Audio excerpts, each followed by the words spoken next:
And the diamonds are coming out of the Congo. They've been coming out of Sierra Leone, Angola, Congo. Now they're coming out of Botswana. And currently, this involves Mr. Templespan, Anglo-American Corporation from South Africa, which is De Beers, and a lot of people from Britain as directors. And Anglo-American, De Beers, Templespan, they're all involved in Botswana, Sierra Leone, Liberia, Central African Republic, Congo, Angola.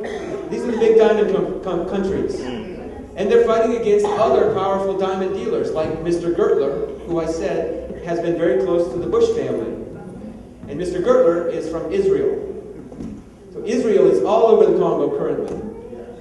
Mr. Templespan sails off Martha's Vineyard, which is an island, a very expensive, very private and exclusive island off of Massachusetts. Mr. Templespan sails off of this island with the Clintons on a yacht that is more, this yacht is definitely in the millions and millions and millions and millions of dollars of a yacht. It's a very expensive yacht. And they sail there together. Mr. Templespan was the lover, they never got married, of Jackie Kennedy Onassis. After Kennedy was shot, Templespan was very close to the Kennedys. And after Kennedy was shot, some years later, Mr. Templespan became very close with Jackie Kennedy Onassis. And for decades, they were lovers. So the Kennedy family is all over this in the Congo. And the diamonds have been coming out of there since, with Mr. Templespan's help this whole time. And every diamond coming out of the Congo is a blood diamond. Because in my counting, there's more than 10 million people dead in the Congo since 1996. It's not this 3.5 million number. It's not even 5.6 million. It's at least 10 million. And the people who live through this in the Congo, they know this. They say it can't possibly be only 3 million or 5 million because they've seen killing over and over and over. But who's doing the counting? Well, when you see the numbers in the media, exactly, the people who are doing the killing are doing the counting. And one of the things they want to do is, it's conflicting information. On one hand, the more people that are dead, the more money they can raise for the NGOs. The more suffering they can show you, the more money they can get for refugees. But this is just money that goes in for white people and comes back out to white institutions. It's a circular system. It always feeds the white guy. That doesn't mean, there's black people working for them, but they're never the top people. And if they are, they're like Mr. Obama. They're forced to be serving a system which is going to make sure that the exploitation continues. So for example, CARE International. It's the word, the name, CARE. It sounds like they care. It's an institution that you see the name and you think, CARE International. They must be helping the Congo. They're not helping the Congo because they're funded by Lockheed Martin Corporation, one of the biggest military corporations on the planet out of the United States. And the business of Lockheed Martin is to sell weapons and to kill people so that they can continue to justify war. Because the United States revolves around permanent warfare somewhere in the world. As long as there's warfare, we can keep all of these corporations making weapons, selling weapons, making landmines. Landmines, you don't find them in New York and you don't find them in Los Angeles. You find them in the Congo. And the people that sell them to the Congo are from Los Angeles and New York. And the people that are paid by the United Nations to take them out are from Los Angeles and New York. So you can see, 1 + 1 = 2. Who makes them? Where do they blow people up? And who takes them out? We make them. We blow you up. We take them out.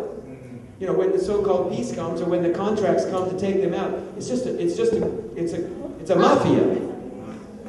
It's a mafia. This is organized crime. The mafia is, we need some landmines for the Congo to keep out those militias from this gold mine area, for example. So they put the landmines in, and then somebody's going to make some money taking them out. And it's the same people. And that's a mafia. I think actually the underpinnings of colonialism are now actively still at play. There was a colonial domination with the French government, with US government, with Dutch government of Africa and of other peoples, and that kind of domination attitude, like attitude of dominator culture, which wants to oppress people on grounds of racism, is still at play. And I think if those were little, like white New England Ivy League children starving to death and being raped and being beaten, there would be a different attitude. We want peace! Yes! We want peace! Yes! We want peace! Yes! We want peace! All right. Actually, we have more people. What's your name again? Abu from Sierra Leone. And? Judan Chang from Cameroon. As you can see, like I said again, everybody is united here to support the Congolese situation. Yes. So you have something here. What is it about? A theater company formed by Africans, and we come together. We believe that this is the new future of Africa. This is not a Congolese problem. This is an African problem, and we're shedding light as artists. This is what we can do to bring light to the situation in the Congo. And this is our time to, as Africans, to stand up. And Africa, stand up! What message do you have for Congolese people and Africa in general, my friend? Well, keep hope alive, keep love alive, and keep living, because the world has to fight for you, and the world is fighting for you, so don't give up hope. That's correct. Now, since you're here with the microphone, can you talk a little bit of exactly what you guys do on this little piece here? Yes, you can go. Yes, this is a play about a young man from the Congo whose wife has been raped. Now, usually you don't hear anything about the men. You know, there's always stories about the women who are being raped. What about the men whose wives are being raped, whose sisters, whose mothers? Yeah. What do they do? How do they feel? Yeah. This plays about that. And this is plays about a man who says, I'm done with this, you know, I'm gonna go fight the rebels myself. Yeah. But then through that he learns that the violence begets violence. And so he learns a lot about himself, and he even gets one of the rebels to learn something about himself. And then through that they grow through an experience that makes them change their views on life and death.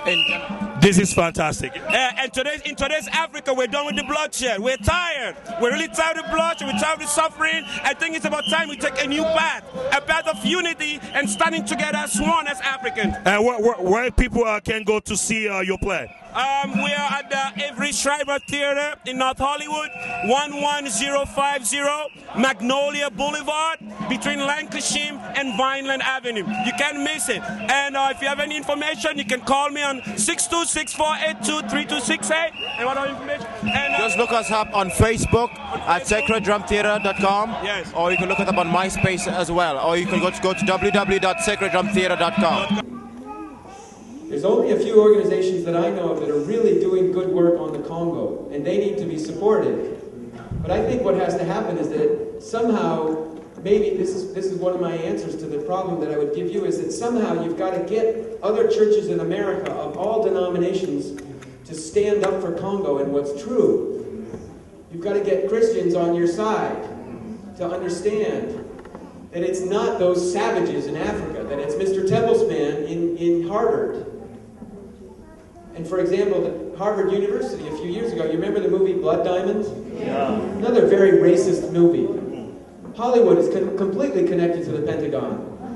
And this stuff may look like they're telling the truth, and that there's some truth in it, but it's meant to be racist, and to sell these stereotypes, and to convince the American people that Africa is a very difficult place. It's always been difficult. We can't help Africa, but we're going to try as best we can, which is nonsense. It's complete nonsense. So when Blood Diamond came out, at the same time, Harvard University was involved in something called the Kimberley process. Yeah. And the Kimberley process was supposedly to clean up the Blood Diamond story, to clean up blood diamonds in Africa, to stop conflict diamonds from coming out of Africa. Nothing could be further from the truth, because the people that organized the Kimberley process are at Harvard.